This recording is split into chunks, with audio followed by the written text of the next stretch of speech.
What's up everyone, it's Q from RetroQ Gaming, and I have some bad news if you are a Rockstar Games fan or specifically a Red Dead Redemption 2 fan. So, originally Red Dead Redemption 2 was announced a few months back and it was going to be releasing on PS4 and Xbox One in the autumn of 2017. Now that's generally considered, depending on where you live, autumn is usually considered August, September, October. Some places had potentially leaked an October release date, some had potentially released a September release date.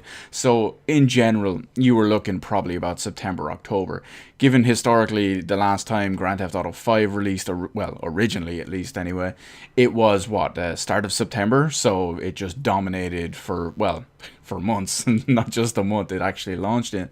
But Rockstar have officially announced that Red Dead Redemption 2 is officially delayed. So here's what they had to say about the matter.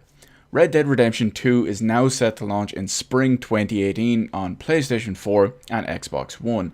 This outlaw epic set across the vast and unforgiving American heartland will be the first Rockstar game created from the ground up for the latest generation of console hardware, and some extra time is necessary to ensure that we can deliver the best possible experience for our fans.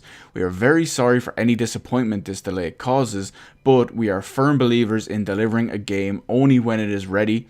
We are really excited to bring you more details about the game this summer. So, first off, they do talk about how they're going to give more details this coming summer. Chances are they'll either have their own event or they'll have something to do at E3, possibly maybe at Sony or Microsoft's conference, for the simple reason we could see another whole thing with what do they call them? Partnerships. So you may have exclusive content or exclusive DLC related to one of the companies or the other, maybe timed exclusive or whatever. Harkens back to the GTA 4 days. I know it's a while ago at this point, but when you think the GTA 4 had some of the best DLC, the two story DLCs, The Lost in the Dam specifically, at least anyway, I thought that one was fantastic. But yeah, at the same time, I'm kind of biased as a biker myself, so it is what it is. And then, of course, you had the Ballad of Gay Tony. Not as good, but definitely not bad. So those were exclusive to Microsoft for, I believe it was 6 months. And at the time, the Xbox 360 was being a beast as sales-wise. So it makes perfect sense. So there's one thing I want to highlight in this as well. Okay, so they do say that we are firm believers in delivering a game only when it is ready. This I completely agree with. And many people, of course, were looking forward to Red Dead Redemption 2. And many people are going to be upset that they don't get to play it for probably another 6 months from when they were originally designed to play it. But look at it this way.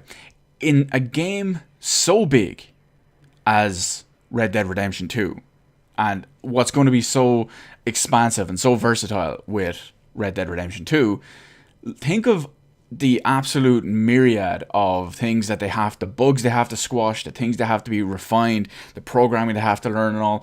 I mean, yes, GTA 5 was a good example and a bit of experience for them to actually program for modern consoles. But at the end of the day, the engine that they used and all the stuff that they used for GTA 5, even on PS4 and Xbox One, and PC to an extent, was all built on an original 7th generation foundation. So the engine itself was harnessed and, well, not exactly harnessed, but was hampered and held back. As great as GTA 5 was on current gen consoles and PC, it came from a lower base and there was a lower entry point, which unfortunately had a lower cap at the end of the day.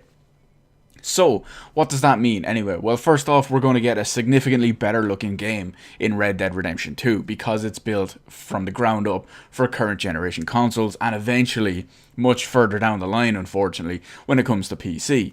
So, because we all know it's going to come to PC. It might be a year or two later, but it's still going to come to PC. So, overall, this is a good thing, okay? Despite if you're upset that you have to wait another 6 months, at the end of the day, they're taking time to make a better game, to make it run better, to make it look better, to get rid of performance issues, to get rid of bugs and glitches and whatever it is. Because let's face it, if this game launched this year and it was a buggy mess, there'd be uproar. I mean, sure, whenever Rockstar release a new game, the world stops. The gaming world comes to a standstill for about a month.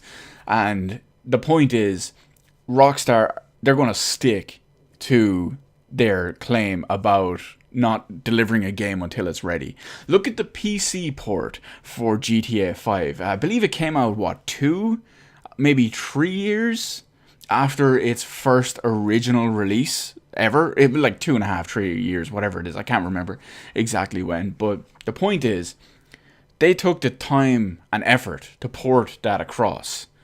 And the PC version is fantastic. It feels like a proper PC version of a game, rather than just a current generation console port with a little bit extra added in on top of it. It actually feels and runs and has the features of a proper PC game, which is quality. And when you look at, say, any of the other games that they ported over, as soon as I said that, I just remember GTA 4 PC version in my mind, and yeah, that one kind of bit me in the ass. But let's say, even look at their work on consoles. Look at their work on GTA 5 on Xbox One and PS4. Great ports. Definitely substantial ports. So it really goes to show, at the end of the day, this is not a negative in any way, shape, or form. It means you're going to get a better game in every possible facet, albeit about 6 months later, but overall your experience is just going to be better in basically every way. So they've also released a bunch of screenshots to go coincide with the whole new delay as well. I'll have a link to the actual announcement article so you can see those screenshots and all in the description below if you want to check them out. They are some very pretty screenshots, I will say that. Overall, I'm looking forward to finding out more details about the game. Chances are, to be honest, I'm not actually going to buy Red Dead Redemption 2. I may buy it considerably later down the line when it goes cheap on Steam, because I'm just not interested in Red Dead 2. I'm not interested in Red Dead 1. To an extent, you could argue, I'm not even interested in Red Dead Revolver, even though it was a completely different game and a completely different style of game. But Red Dead 1 and probably Red Dead 2 don't really do it for me, but I'll possibly buy it much further down the line. So, anyway, let me know in the comment section below. Are you upset with this game? Was it your biggest hype game for 2017? Do you think we'll see it with, say, some sort of timed exclusivity DLC or whatever kind of deal with Microsoft and Sony or whoever it's going to be? Do you think we'll find out more? What are you hoping to find out about this game? What kind of features are you hoping are added in there? Let me know all that in the comment section below. Hit the like button, hit the subscribe button. You can follow me on Twitter, details in the description below. Thank you for watching, and I'll see you in the rest of the videos in my channel.